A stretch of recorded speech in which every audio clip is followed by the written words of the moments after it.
ಪ್ರಿಯರಾದವರೇ, ಹೇಗಿದ್ದೀರಾ? ಚೆನ್ನಾಗಿದ್ದೀರಾ? ಏನು ಸೋತು ಹೋಗಬೇಡಿ.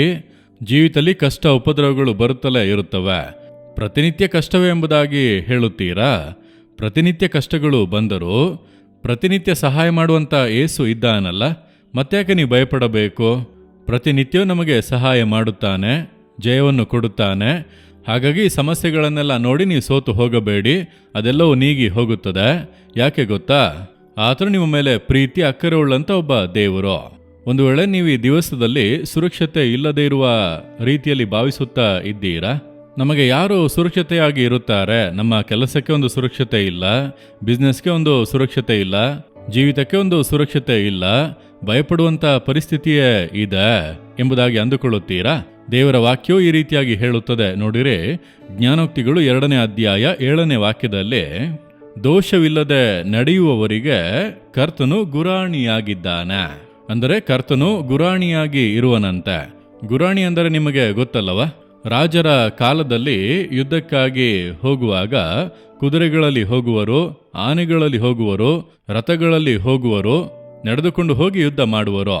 ಆಗ ಸೈನಿಕರ ಕೈಗಳಲ್ಲಿ ಒಂದು ಕೈಯಲ್ಲಿ ಖಡ್ಗ ಇರುತ್ತದೆ, ಇನ್ನೊಂದು ಕೈಯಲ್ಲಿ ಗುರಾಣಿ ಇರುತ್ತದೆ.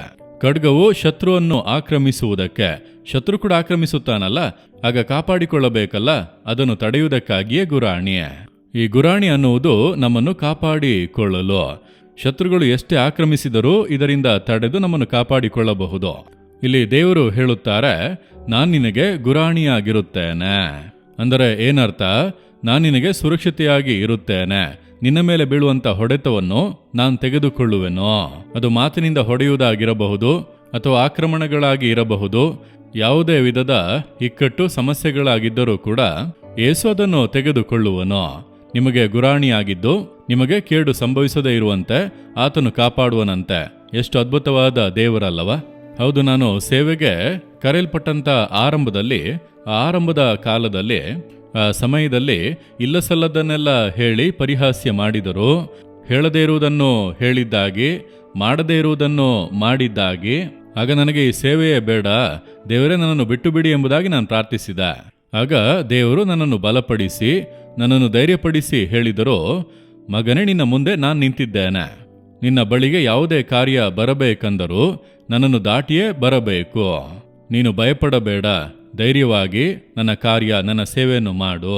ಅದು ನಿಂದೆಯಾಗಿದ್ದರೂ, ಇಕ್ಕಟ್ಟಾಗಿದ್ದರೂ, ಆಕ್ರಮಣಗಳಾಗಿದ್ದರೂ ನಾನದನ್ನು ತೆಗೆದುಕೊಳ್ಳುವೆನು.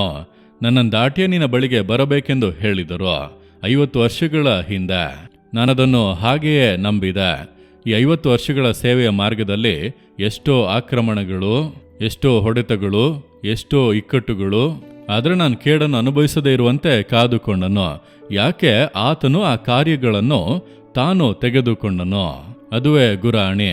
ನಿಮಗೂ ಹೇಳುತ್ತಾರೆ, ಮಗನೇ, ಮಗಳೇ, ಯಾವುದರ ಕುರಿತು ಭಯಪಡಬೇಡ, ನಾನು ನಿನಗೆ ಗುರಾಣಿಯಾಗಿರುತ್ತೇನೆ, ನಿನಗಾಗಿ ನಾನು ಎಲ್ಲವನ್ನೂ ತೆಗೆದುಕೊಳ್ಳುತ್ತೇನೆ ಎಂಬುದಾಗಿ. ಎಷ್ಟು ದೊಡ್ಡ ಭಾಗ್ಯ ಅಲ್ಲವಾ? ದೇವರನ್ನು ನೋಡಿ ಹೇಳಿರಿ, ದೇವರೇ, ನನಗೆ ನೀವು ಗುರಾಣಿಯಾಗಿರುವುದಕ್ಕಾಗಿ ನಿಮಗೆ ಸ್ತೋತ್ರ ಅಪ್ಪ. ನನಗೆ ಬರುವಂಥ ಕಷ್ಟಗಳು, ಸಮಸ್ಯೆಗಳು, ಉಪದ್ರವಗಳು ನಿಮ್ಮನ್ನು ದಾಟಿಯೇ ನನ್ನ ಬಳಿಗೆ ಬರಬೇಕು. ನೀವು ನನಗೆ ಕೇಡಾಗಲು ಬಿಡುವುದಿಲ್ಲ, ಯಾವುದೂ ನನಗೆ ಕೇಡು ಮಾಡುವುದಕ್ಕೆ ಸಾಧ್ಯವಿಲ್ಲ. ಯೇಸುವಿನ ನಾಮದಲ್ಲಿ amen, amen. Jesus redeem Kannada YouTube channel ಅನ್ನು ಸಬ್ಸ್ಕ್ರೈಬ್ ಮಾಡಿ. ಸಬ್ಸ್ಕ್ರೈಬ್ ಬಟನ್ ಕ್ಲಿಕ್ ಮಾಡಿ ಮತ್ತು ಬೆಲ್ ಬಟನ್ ಒತ್ತಿ. ಅನುದಿನ ಕಾರ್ಯಕ್ರಮದ ಮಾಹಿತಿ ಪಡೆಯಿರಿ.